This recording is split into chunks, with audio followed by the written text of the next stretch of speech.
Welcome to Crappie Hippies at the Bench, an instructional video series on how to tie your own jigs, flies, and create your own fish-catching baits. Brought to you by Glasswater Angling for a better outdoors, makers of lead-free fishing tackle, inventors of Angle King, the Crappie Dueler, and home to hand-tied jester jigs, Ring King paddle tail grubs, lead-free jig heads, and more. Check us out at glasswaterangling.com. And now here's Crappie Hippie at the Bench. Hey everybody, Crappie Hippie here, your tree-hugging redneck from eastern Kansas. And I'm here to say happy 2023 to every one of you. Thanks for showing up today. This is certainly going to timestamp this video, right? But we're releasing this on the first Monday of 2023 or whenever the heck I get around to posting it. And what we're going to do right off this year, we're going to talk about the other feather that we use to tie jigs. You know that most of the videos I make that involve feathers are done with marabou. It can come off a marabou stork, but by and large, a marabou, quote-unquote marabou we have, is off a turkey. I've tried to get turkey boo to catch on. Nobody will join me in that, but that's what it is. It's off a turkey. Turkey boo, marabou, whatever you want to call it. That's what we've been doing most of our feather jigs with on this channel.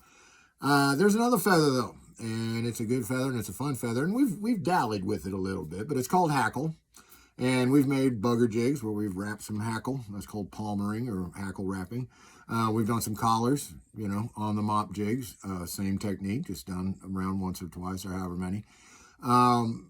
Also, we've done one with the professor, right, where we took a kind of a schloppen feather, which is kind of a type of hackle. It's kind of an interesting deal. We'll talk about it in a minute. But he took that feather and he made a dub body and a collar and a tail out of one feather, showing you how to take a feather and use it all in a single jig. So we've messed around with hackle, but I want to get into some details because I'm going to do several videos on how to use hackle. I just started tying like this a number of years ago. I think 8-10 years ago. I discovered some tires that were using this material. Really love the look of the jigs.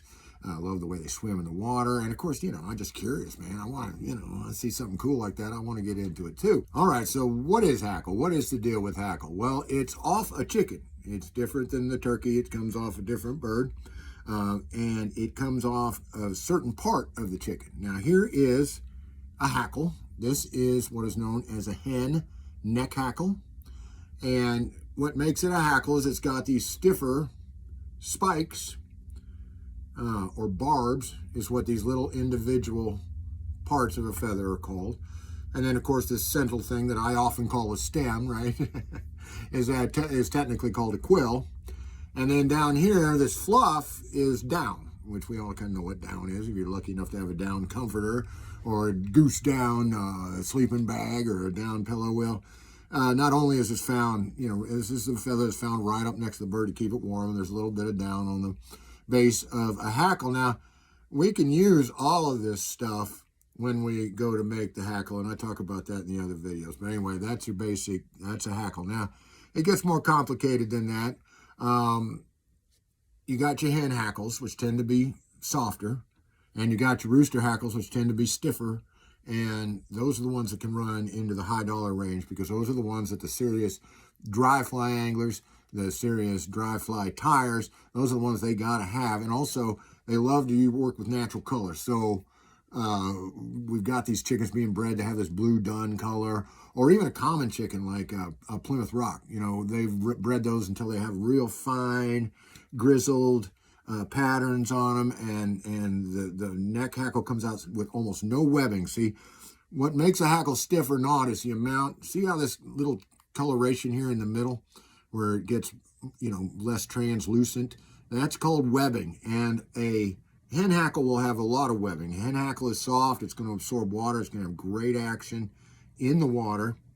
A rooster hackle is going to have, especially a grade A Cape, you know, hackle is going to have almost none, okay?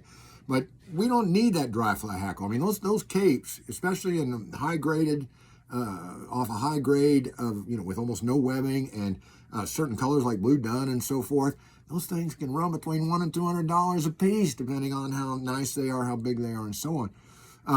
I'll go into why that is here in a minute, but we still use rooster feather. There are cheaper feathers that come off of roosters. We get a lot of saddle hackle off of roosters. But we can also get it off different birds. I mean, I know that partridges and grouse and quail and some of them have, hackle or hackle-like feathers on them. That's for the fly tying folks over there. I've never used any of those to make jigs. I'm sure they might be able to make jigs, and we may, I may get somebody to help me get into that, and we can experiment, because I know a couple guys that are way into fly tying and have all the stuff. So maybe someday. But right now, let's keep it simple. We're going to talk about hackle with a rooster hackle and hen hackle, and we're going to talk about what part of the chicken these things come off of, okay? So let's start with the hen, because we're going to use her feathers probably the most. And what I'm talking about is the neck is here, through here, across her back, from her neck down a ways. This is where the neck hackle comes from. And then back here will be some nice, short, soft saddle hackles, okay? These can be taken off and held together in what's called a cape, where they take some of the skin, and leave the hide on and leave the feathers stuck in the hide, so you can get this in a cape. I like to buy mine loose, but if I find a nice, cheap hen hackle cape, I'm sure as heck going to grab it, because it's good, for flies, but it's also great for jigs. Now, back here, if they take it off in a bunch and leave it attached to the skin, it's called a patch, a saddle patch. And we can get both these areas apply to roosters as well. And then, of course, down in here, there is a type of marabou type stuff that they call chicky boo. And it's a real short marabou, but it's really supple, really soft. It has fantastic action in the water. So when you're at the fly shop or you're trolling around on the internet looking at stuff and you come across chicky boo, that's just exactly the same spots where they harvest the marabou off a turkey. They're going to do chicky boo. So we got cape or neck hackle coming off here. We got saddle patch or saddle hackle, loose saddle hackle coming off of here, okay? Now, on a rooster, all right, so on a rooster, it's like I say, it's a similar situation. Now, I don't know if I have a giant rooster here with a wild maniac on the back, or if I have a regular rooster with a little tiny wild maniac on the back, but here you go. All right, so you got neck hackle here, or the capes here.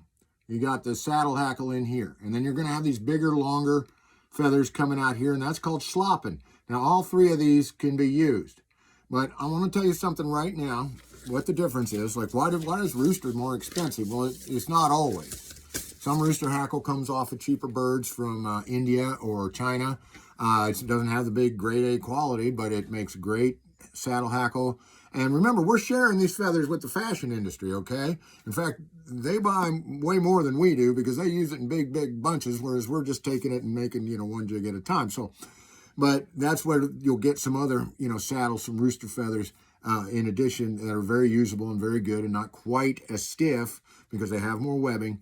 These will be coming off these different chickens and these different birds. We're going to talk about that here in just a second. But what I want to talk about is, why is rooster so expensive and hens so cheap? Well, think about it. You look over in your neighbor's chicken house, your neighbor's chicken yard, and bunches of hens running around, right? And only one rooster, right? Well, the thing is, if you add a rooster to that situation, there's going to be a lot of noise. There's going to be a lot of carrying on, because roosters compete. They fight. They want to be the king. They want to be the one and only king.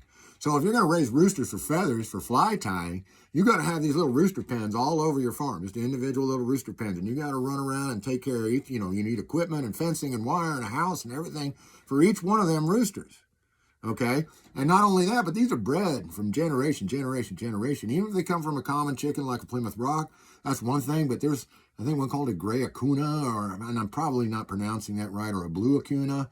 But anyway, highly sought after, bluish dun hackle, and the bird itself costs a fortune. Plus, then when you kill it and take the feathers off, you have to get your money out of it somehow, because you fed it and housed it and all the rest of this, right? So you wonder why these things can get so expensive. Well, a lot of time and money and effort has gone into them, not just in the short run, but over generations, all right? So can't have those roosters all running around in a big clump the way we can have lots and lots of hens, because, that's why we eat hens. That's why we got them laying the eggs, because roosters can't do it.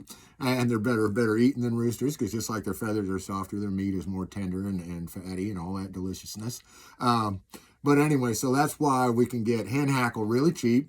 And we can get some rooster saddle fairly cheap because it's off a cheaper bird. And then you can turn around and just get complete sticker shock when you look at a rooster cape that starts out at $60 and goes all the way up to 200 or whatever, okay?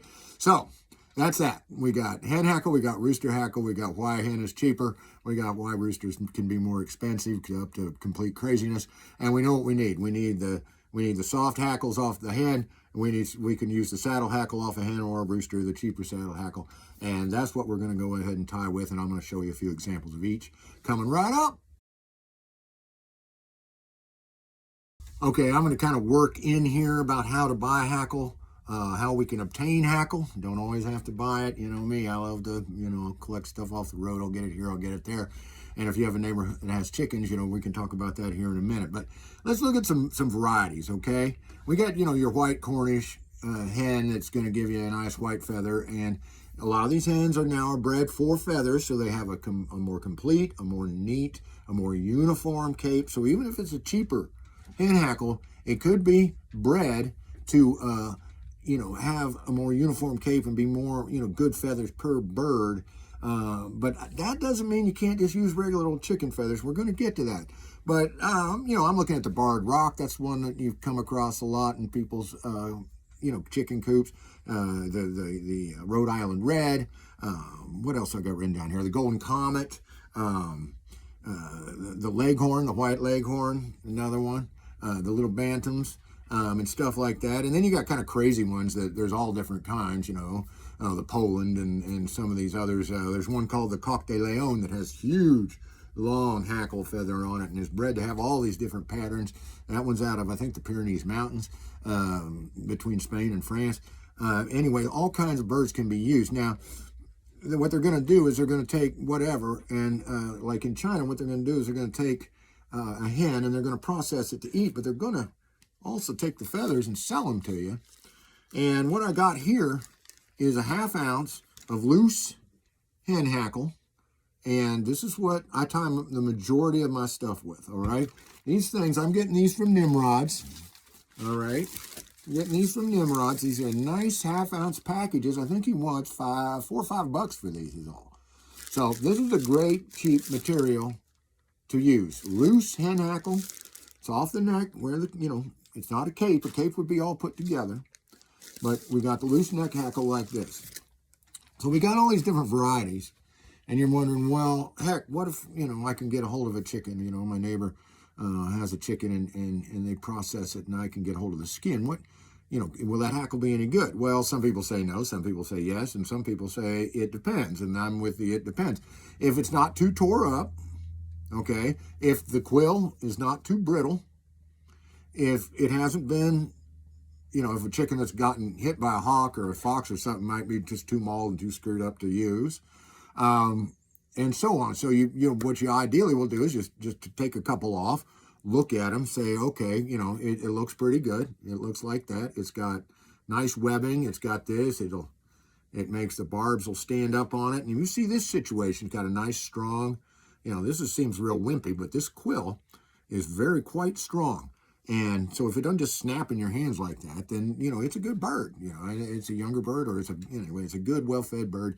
And yeah, you can go ahead. Now, I don't know how to do it. I've never done it. But you can get books like this. This is my favorite one. This is by A.K. Best, who is a legendary fly fisher. If you fly fish at all for trout, and if you dry fly fish at all for trout, then you definitely know who this guy is. Now, a lot of people don't, but he's one of the leading authorities on dry fly fishing, of all time. And this is it's kind of hard to find this book, or you can find this book, you can find one like it. There's other books on how to skin a chicken and save the feathers. There's other books on how to treat bucktails and how to, collect materials off of animals. And then, of course, he goes on not only to tell you how to skin them and treat them and keep them so they'll last, but then he goes on to show you how you can dye them and so forth. So you get this book by A.K. Best, or you can find a similar book. Then you can recover them. Or if you don't care about having capes and saddle patches and like that, then you can just pluck them, put them in a sack, all right?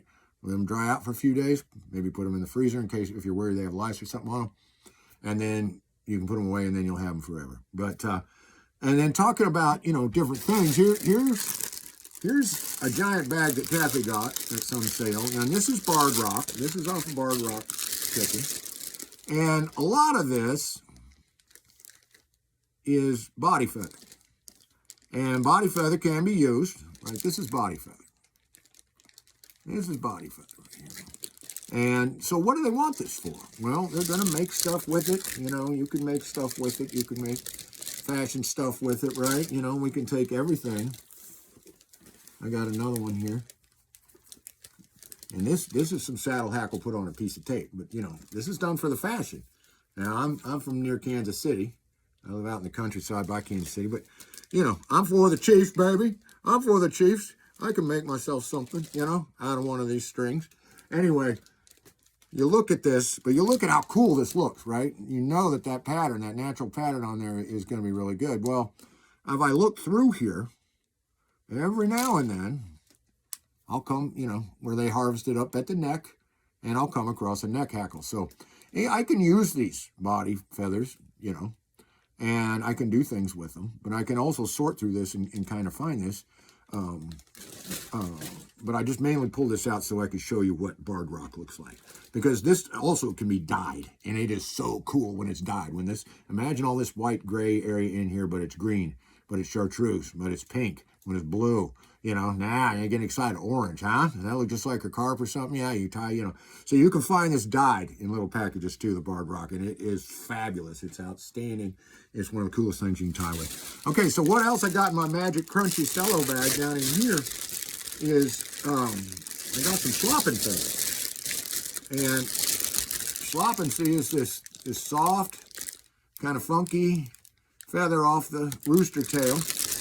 I assume there might be some smart stuff also off a hen tail, but you get these slopping feathers. They're used to tie big streamers and things like that. They're used to make attractor baits for fishing in the salt and all kinds of stuff. It's not, you know, and you can tie trout streamers and other kinds of streamers with them, and you can tie jigs with them too. But slopping is real webby. I mean, it's all web. That's the thing. It's a total web situation. And it's something you can get and something you can buy, and it's super cheap because it's not really valued outside of things, you know, except for tails, whether on a jig or on a streamer. Okay, so I showed you the barred rock, and that's called barred when it's like that. You can also have what's called grizzled, where it gets down into the, you know, little dots, little tiny bars, little almost like you're going to get speckled. You can get what's called mottled. Alrighty, let me see what I got here. I got like here is some Rhode Island red, which is super cheap and super easy to obtain. And there you go. Now see, this is strung and it's all nice and uniform. And these are little bitty saddle hackles that are either off a hen or a small rooster. I'm not sure, but it's off a Rhode Island red. And it's a nice soft hackle. Now, I don't use a lot of ginger, but you will find, you know, that you can bleach those out and then re-dye them some other color if you are so inclined. And if you go and hunt down A.K. Best's book or a similar book on how to do it. Now, there's also, like this is called, I don't know what type of chicken this is off of. These are all feathers that Kathy came across. But what you're going to find in another one is what's called badgered. And badgered is when they have a big streak up in the middle, all right? And then they have another kind that's called furnace. Well, here's one. See, this bird is interesting because it has mottled, which is kind of like that, and then it has some badgered hackle with the big color going right up the middle of it. And then you can have, you know, your solids, but here's a little pack of, here's one I really like. Now, when you talk about your natural tones, like this is probably off a Rhode Island red, maybe, or maybe off a Golden Comet. You know, I'm not sure, but look at the beautiful yellow tone in there. Now, you know, I'm not real big on ginger. I don't use that a lot, but I like this creamy kind of off gold kind of color in this because it really can, you know, you ever see fathead minnows, they can, a lot of times, certain light conditions are going to look like this. Now, we're going to talk about, okay, so those are different kinds, different looks. You know, mainly you're just going to get plain, you know, plain hackle. But when these different things are dyed, those natural patterns persist and they make really cool looking stuff, right? So anyway, so let's talk about finally about how we're going to buy. So we talked about the cheapest way, which is the loose, all right? Just loose hackle, nice half-ounce bag. You know, when you imagine that one cape of fancy dry fly hackle can cost, you know, $200, And then I can get a 1/2 ounce, which is pretty much the same amount right here, for $3 or $4.99 from Nimrod's. It's just crazy, right? I'm glad I'm a jig tire. That's right, baby. Because you know what? This is the stuff right here. This is the stuff. But you can get that loose in packages, and you can get the saddles loose in packages too. But mostly saddle hackle will be strung. And the reason they want that is for the uniformity. Because when you're making something, you kind of want things to be fairly uniform. So you can buy these things. You can buy different lengths and so on. Also, if you want to go to like the feather place where you can buy in bulk, it's not wholesale, but they sell small packages of stuff, but you can get a bulk price on stuff. And I decided to go for it because I got tired of running out of pink, and I finally decided to get pink. Oh boy, did I ever get pink, all right? And I got me some nice pink saddle. And what you do is you just look. This was advertised as a 3 and 4 inch saddle. And so I got for the size jigs I tie, I have tons and tons and tons of beautiful little saddle hackle here. And you can see your saddle hackle tends to taper more rapidly, okay? It tends to have less webbing. Now see, look at that. See that one? That one will almost be used as a dry fly because up in here, there's almost no webbing in there, And you can get that, yeah, with saddle. And some guys do that. They'll tie, they'll tie a dry fly with the tip and then save the rest of it to make a jig or to make some legs on something or whatever. But these guys will sell you this stuff by weight. Some of it's by weight, and some of it's by the foot, and some of it's by the yard. I mean, you can go bananas. And this whole giant thing, I think is a quarter-pound package, $35. So, a lot of money, but I think that's all the pink I'm going to need for a while, if you know what I mean, right? Now, this is kind of a wild one. This one I was playing with doing my Chiefs thing is one that's on tape. It is strung on tape, but it's the same thing. Now, look at this beauty. This beauty is not only do I love this fire engine red color, that's really going to turn some fish on, but, we're getting into a nice 5 to 6 inch hackle here. So I can make a nice big jig or, nice big streamer with this kind of stuff. And I can make a solid red. It's hard for me to use solid red, but being in the Midwest, in the summertime when that algae gets to carrying on and that water just gets that kind of color, they will eat nothing but red. They just eat red, red, red. So you got to have some red. So anyway, there's one like that, strung on tape. And then Kathy got me these at one of her sales. Somebody was doing some costuming or something and decided to get out of it and was selling off their stuff. But here's some nice 4 to 5 inch. Okay, a little shorter than the red, but once again, we're getting into some hackle here that has almost no webbing in it, okay?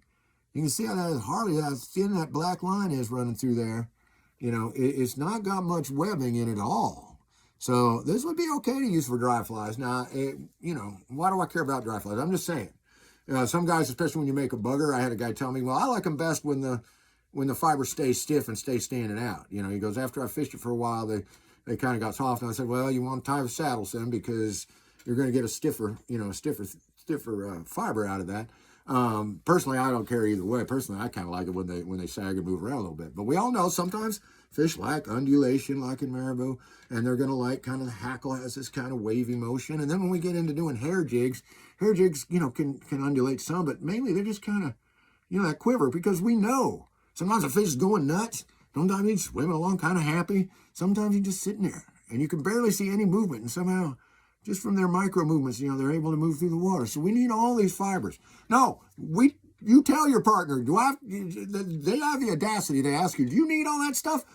Well, do you need all your stuff? Yeah, I need all this stuff. You never know what those fish are going to do to you, right? So I'm going to be tying some out of this. There's a really nice taper on this, nice and thin. We're going to be doing some stuff. But anyway, I just want to show you. You can get these. Look around. If you see a garage sale where somebody's, giving up a hobby that involves feathers, hat making, crafting, fashion, whatever it is, and you can get in and find some of these stuff at a good price, do it. Because when you get a big piece like this, then you can trade it for stuff you don't have with your friends and so forth. But, of course, naturally, Nimrods and all the and Jans and Barlows and everybody else, they're going to sell you, a piece, that big for a fair amount of money, a fair price. And that's probably all you need, because one thing, unless it's an opportunity like this, or it's something that I tie all the time, I don't buy big bulks of stuff. I like to get the little packages so I can have a lot of different things to play with. because one or two colors just isn't going to do it for me. I mean, you can get by. When I say how to have a jig kit for $60, you only need a few colors to really get going in crappie fishing. You need chartreuse, white, black, and red, and you're off and running. But pretty soon you're going to want to put yellow, and you know what happens. You all know what happens. You see a guy doing real well with gray, and all of a sudden you're going to have to get yourself some gray jigs and so on. But anyway, let's get back on point here. And the point is you can get the strung will give you the uniformity. The strung will give you the exact length, okay? Because that's the difference with a cape. Cape's going to have little tiny feathers up at the top, and they're going to gradually get longer as they go down. And then the loose, this is, of course, unsorted. Me and my unsorted feathers. But, hey, you're going to find, plenty for your needs. You can cut them down, or you can dig out the big ones, or whatever you need. But you're going to find plenty for the money in one of these. The loose, unsorted hen neck hackle is another way to buy. So I wish I had a cape to show you, but I haven't bought a cape since I was a teenager, and I couldn't find one, and I wanted to get this video out. I didn't want to hunt one down or have Kim or Les or Jeff or anybody bring me one. Let's just get this thing done, okay?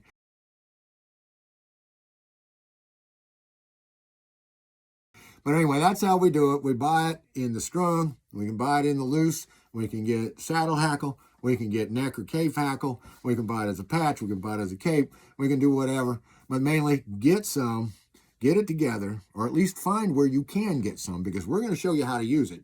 And the next thing you know, you're going to be wanting to buy some. All righty, I think that's enough about hackle for one session. We're going to wind this down now. This has been Crappie Hippie, your tree-hugging redneck from eastern Kansas, and discover that other feather. We call it hackle, and you can tie a lot of really nice jigs with it, and we'll be back to show you how in the next video. Tight lines and Valentines. Peace out.